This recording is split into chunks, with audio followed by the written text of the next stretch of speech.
Hello friend, welcome back to PDA classes. मैं आप सभी का स्वागत करता हूं आपकी अपनी प्यारी यूट्यूब चैनल पीडीए क्लासेस पर। और आशा करता हूं कि आप सभी बहुत ही स्वस्थ होंगे, मस्त होंगे और अपनी पढ़ाई को एंजॉय कर रहे होंगे। मैं लगातार, जैसा कि आपको मालूम है कि हमारी जितनी भी पोएम्स हैं मैं उनके वीडियोस ला रहा हूं और पोएटिक डिवाइसेस के भी ऐड कर देता हूं। साथ में मैंने ये पोएम छोटी है, फायर एंड आइस, और इसके साथ मैंने ये भी ऐड कर रखा है पोएटिक डिवाइस, उसको भी देख लेंगे और उसके साथ मैं बता भी दूंगा।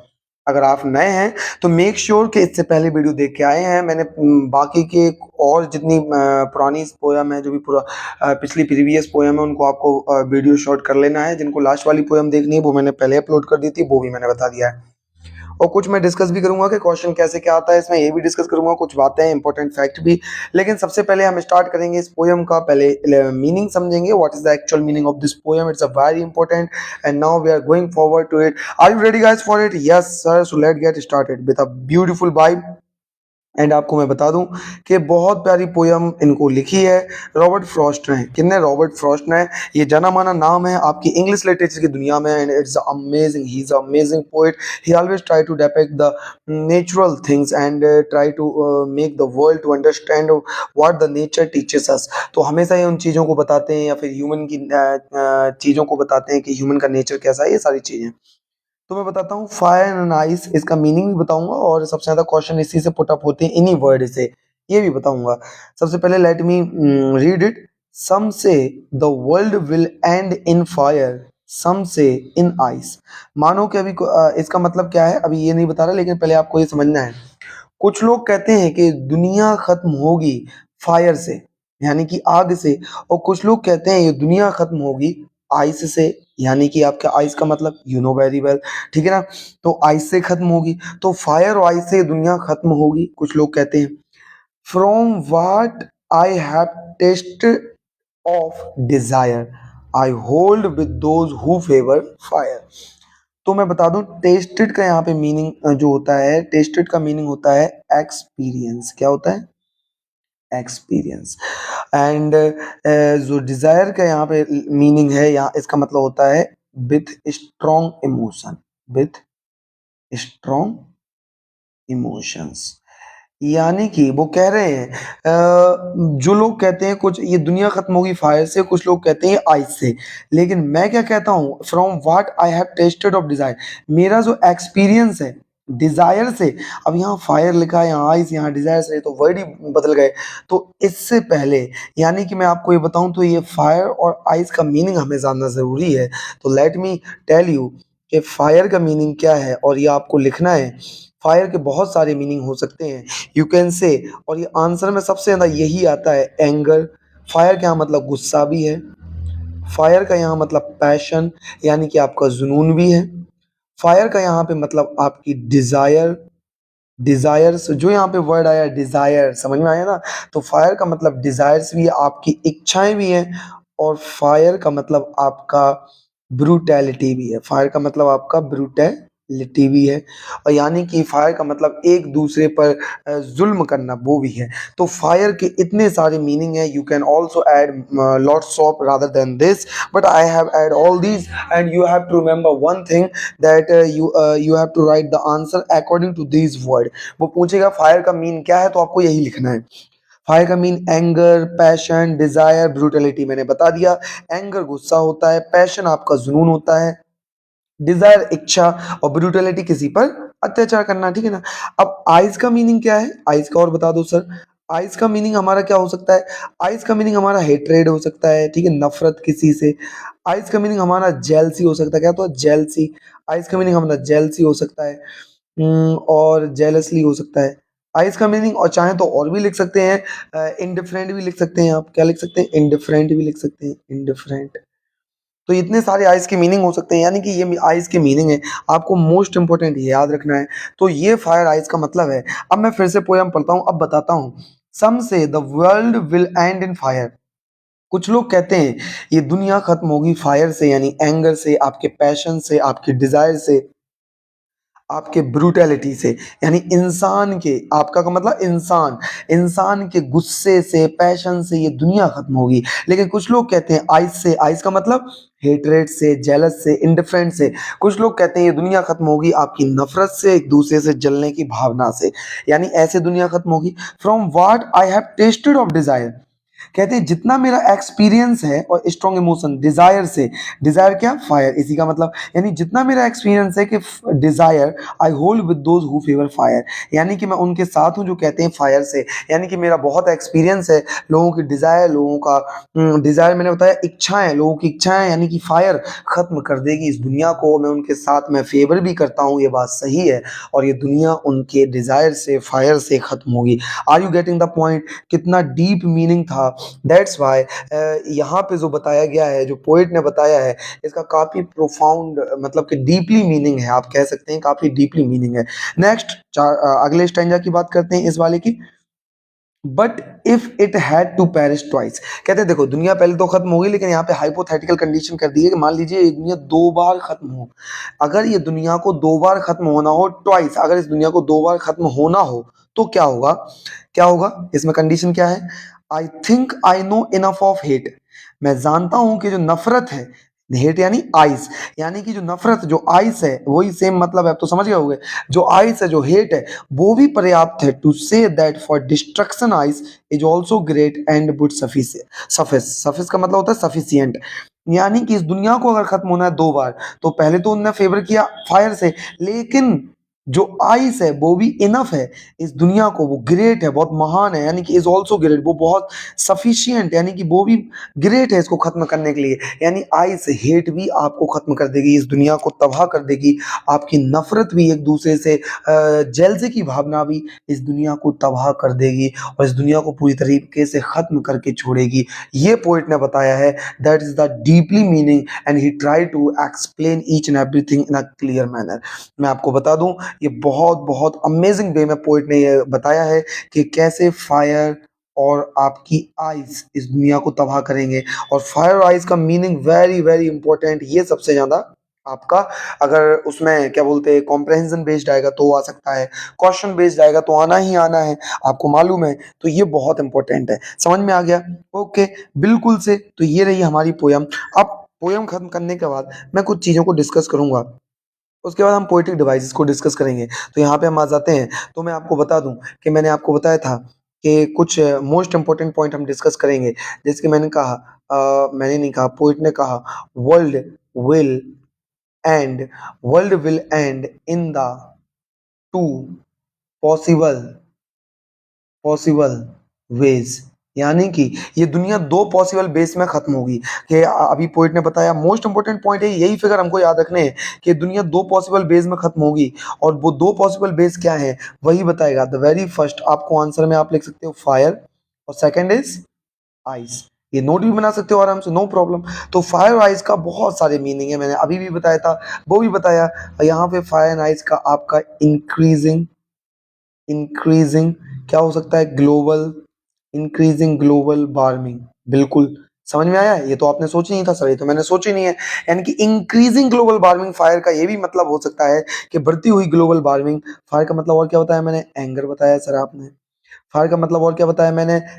फायर का मतलब आपका पैशन बताया, फायर का मतलब मैंने आपका डिजायर बताया, most important, very very important. और फायर का मतलब मैंने ब्रूटैलिटी भी बताया, क्या बताया? ब्रूटैलिटी भी, यानी कि अगर इस दुनिया को खत्म होना है, ये लाइन से, यानी कि आंसर लिख सकते हो, ये दुनिया दो पॉसिबल वेज में खत्म होगी, कैसे? तो you can right the answer such way, fire से इस प्रकार से, और आइस से, आइस से हम बता दें, मैं आपको बता दूं कि इंडिफरेंट, इंडिफरेंट में हमने पहले भी लिखा, जेलसी आपकी किसी से जलने की भावना, हेट्रेड, हेट्रेड, और क्या? बस ये हो गया आपका, ठीक है, इंडिफरेंट, जेलसी, हेट्रेड, ठीक है। तो इस प्रकार से आपका दुनिया खत्म होगी। और कुछ पॉइंट हम क्या याद कर सकते हैं इसमें? कुछ पॉइंट हमें निकल के आए। पोइट ने किसको फेवर किया? पोइट का फेवर याद रखना है, poet favours, poet favours destruction, destructions by fire, यानी पोइट ने फेवर किया कि डिस्ट्रक्शन होगा फायर से। पोइट ने फेवर किसको किया? फायर से। कि पोइट कहते हैं डिस्ट्रक्शन होगा, लेकिन दूसरे में क्या बोलते हैं कि आपकी आइस भी इनफ है इसको डिस्ट्रक्ट करने के लिए, ठीक है ना।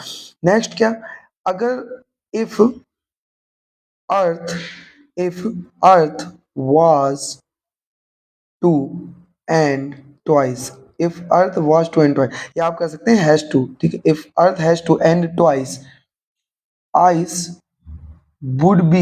ice would be on the ice would be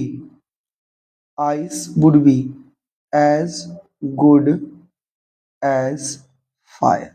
ice would be as good as fire. देखो मैंने लिख दिया ना, उनने फेवर किसका किया पहले हमें याद रखना है। पोइट पहले फेवर कर गए हैं कि मैं फेवर करता हूं फायर से दुनिया खत्म होगी, लेकिन कहते हैं अगर दुनिया को खत्म होना ट्वाइस, ऐसे आंसर रखता है कि अगर दुनिया, आप मेंशन कर सकते हैं कि if world has to end twice, तो पोइट किसको फेवर करते हैं? तो पोइट फेवर करते हैं आपके कहते हैं आइस भी इनफ होगा जितना कि फायर है।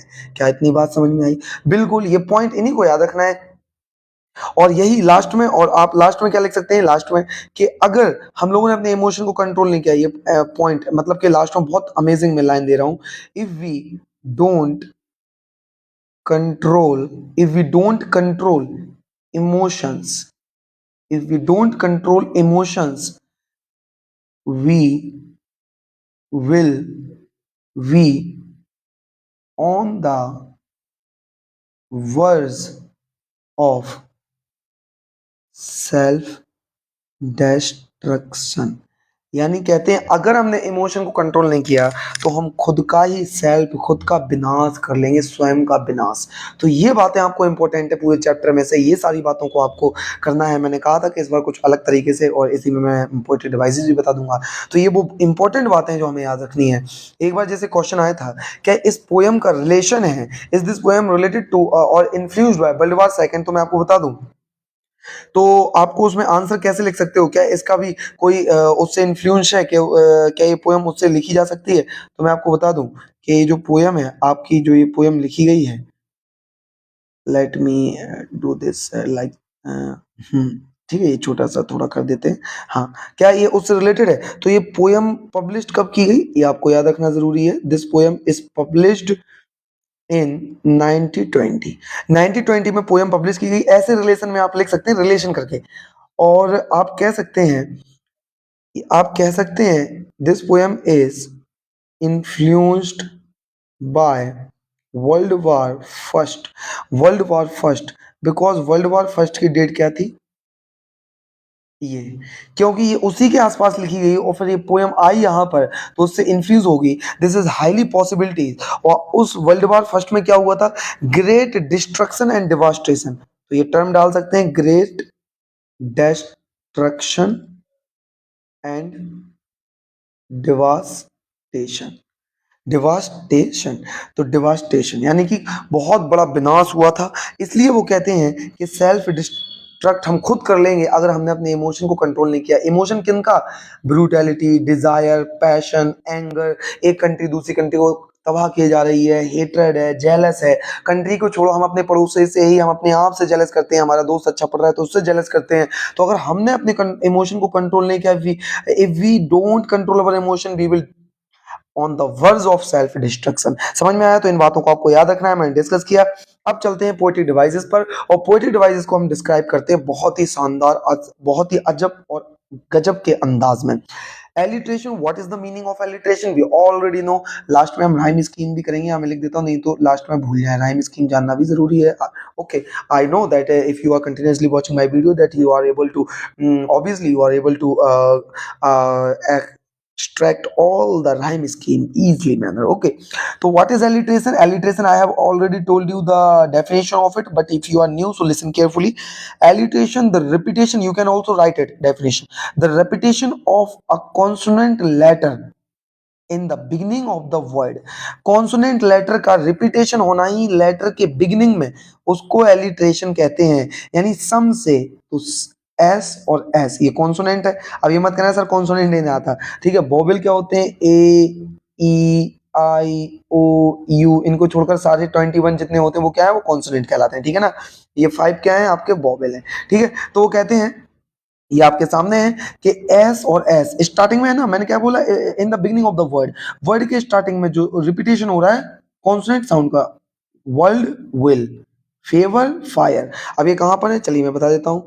अपनी प्यारी सी पोयम पे आ जाते हैं, और ये सब आपने लिख लिया होगा, तो मैं इरेज कर देता हूँ यहाँ पे, तो ताकि आपको अच्छे से समझा सकूं। चलिए देखें, तो ये आपके सामने रही पोयम हमारी, और मैं बताता हूँ।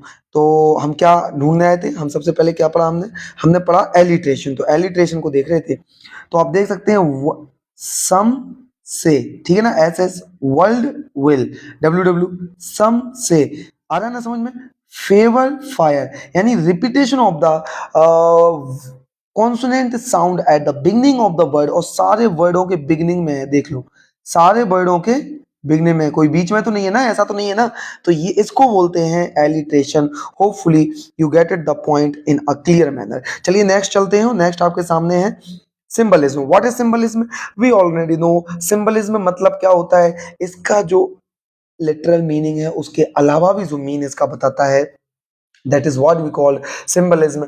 और मैंने आपको अच्छे से इसके बारे में पिछले वीडियोस में भी बताया था, और अब आपके सामने एग्जांपल हैं। जैसे फायर का मीनिंग आग तो होता ही है, लेकिन एक्चुअल मीनिंग क्या है इसका, डिजायर। और क्या इसका मीनिंग था, आप पैशन लिख सकते हो, और इसका क्या मीनिंग था, ब्रूटैलिटी लिख सकते हो, और इसका क्या मीनिंग था, सारे हमने लिख सकते, एंगर भी लिख सकते हो, ठीक है। तो ये आपका यानी सिंबलिज्म का मतलब होता है सिंबलिक मीनिंग, यानी कि जी और क्या उसके अलावा बता रहा है, कि जो इसका एक्चुअल मीनिंग उसके अलावा और क्या बता रहा है। आइस, आइस का मतलब तो सर बॉल्स ऑफ स्नो होते ही है, लेकिन आइस के अलावा हेट्रेड भी होता है, जेलसी भी होता है, सर ये भी होता है। तो this is what we called symbolism. Are you getting the point? Anaphora, anaphora, what is the meaning of anaphora? Let me tell you, anaphora the repetition of a entire phrase or word at the beginning of any sentence।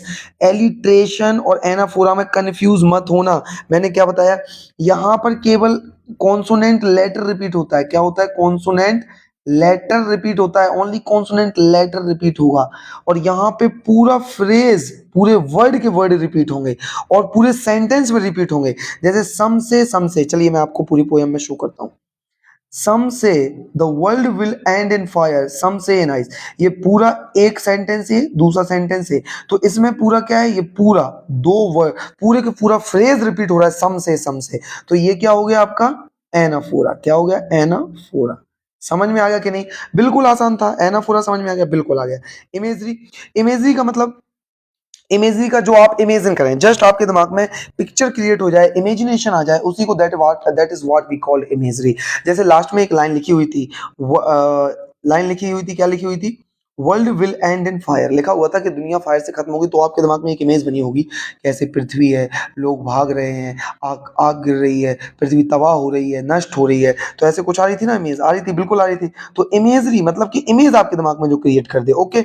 personification, personification when you give the person quality to anyone, when you compare the any non living thing with a person। जैसे यहाँ पर fire और ice में कोई, ये तो कोई person तो है नहीं, लेकिन फिर भी क्या कहा है, ये दुनिया को खत्म करेंगे। तो पावर टू डिस्ट्रॉय अर्थ, यानी कि पर्सन की क्वालिटीज दे दी।